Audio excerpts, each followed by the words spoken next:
Capítulo 2, parte 4. Imagens psíquicas.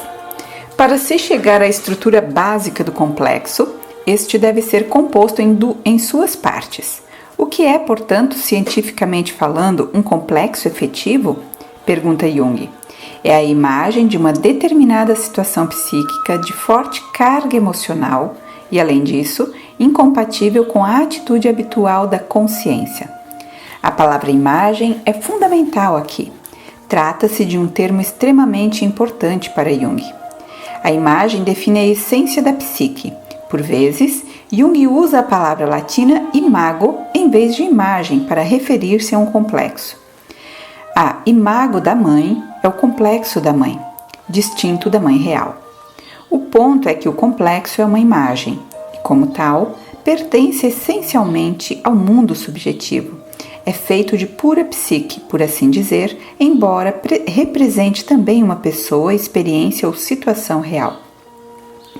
Não deve confundir-se com realidade objetiva, com uma outra pessoa real ou um corpo material. O complexo é um objeto interior e em seu núcleo está uma imagem. Surpreendentemente, pode haver uma estreita correspondência entre uma imagem psíquica e a realidade externa. Mesmo quando não existe qualquer probabilidade de que a psique tenha sido estampada por ela ou gravada a partir de experiência. Konrad Lorenz, o famoso etologista, estudou respostas inatas a um reflexo em alguns animais, em reação a estímulos específicos. Por exemplo, pintainhos que nunca tinham sido expostos a gaviões souberam correr para esconder-se quando um gavião os sobrevoou e sua sombra apareceu no chão. Usando dispositivos aéreos que faziam correr ao longo de arames bonecos que projetavam sombras semelhantes à do gavião, etologistas mostraram que os pintainhos não adestrados, ao verem a sombra, corriam em busca de esconderijo. A resposta defensiva a um predador é embutida no sistema do pintainho e a imagem do predador é inata e reconhecida sem ter de ser aprendida.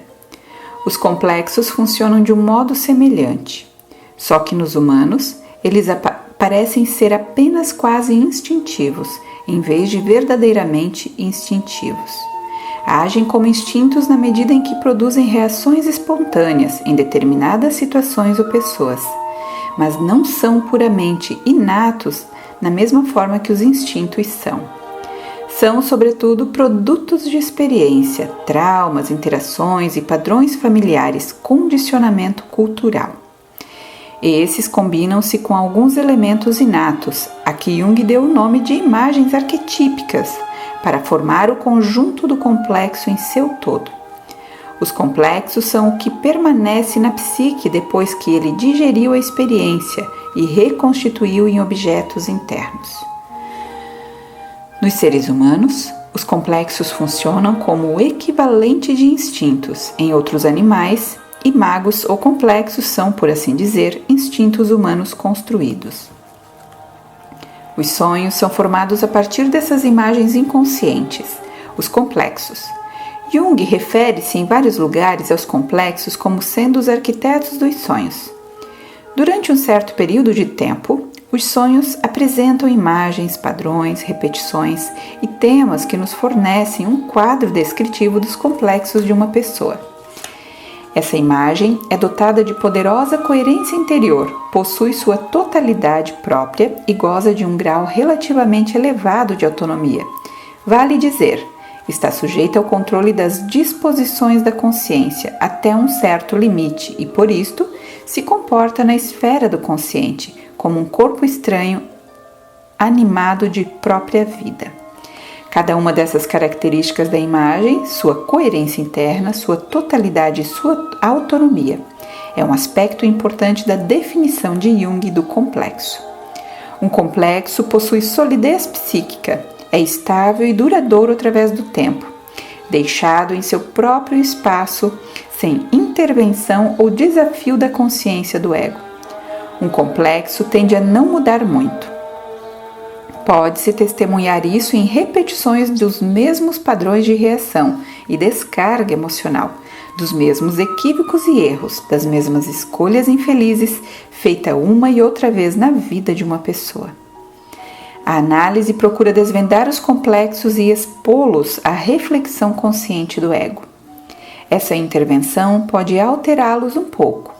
Na análise, uma pessoa aprende como funcionam os complexos, o que desencadeia a sua constelação e o que pode evitar sua interminável repetição.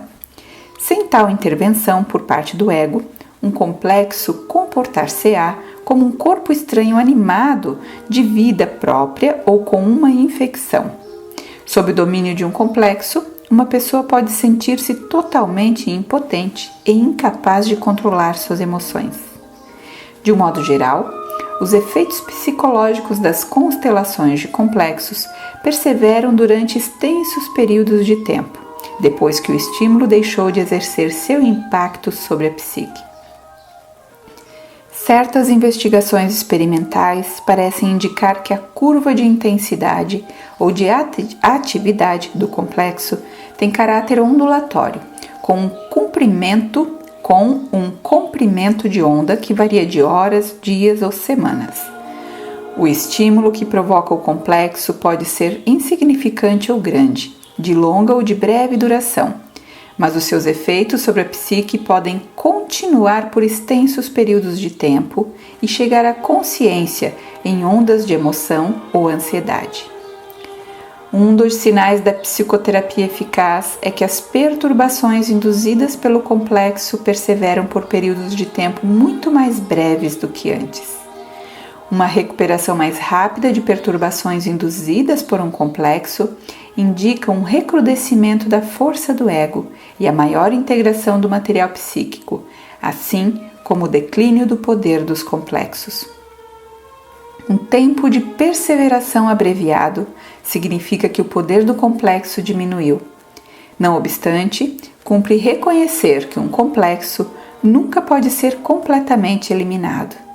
Os efeitos ondulatórios da réplica sísmica do complexo são esgotantes. A drenagem ou descarga de um poderoso complexo pode consumir uma quantidade enorme de energia psíquica e física.